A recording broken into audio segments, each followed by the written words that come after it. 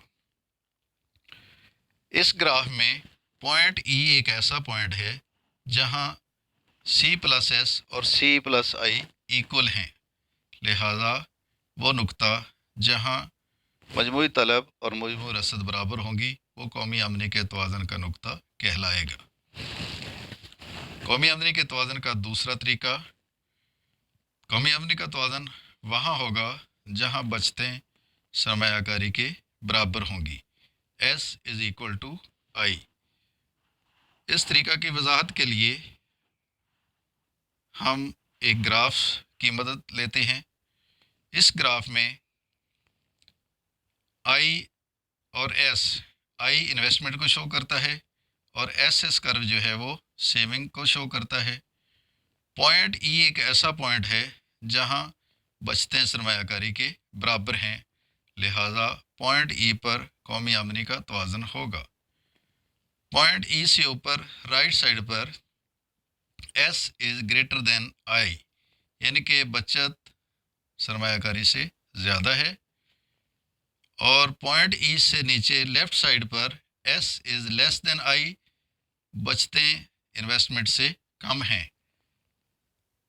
الغرض پوائنٹ ای ایک ایسا پوائنٹ ہے جس پر بچتیں سرمایہ کاری کے برابر ہیں، لہذا پوائنٹ ای پر ہی قومی آمدنی کا توازن ہوگا۔ ڈیئر اسٹوڈنٹس، یہاں پہلا چیپٹر کمپلیٹ ہوا۔ اللہ حافظ۔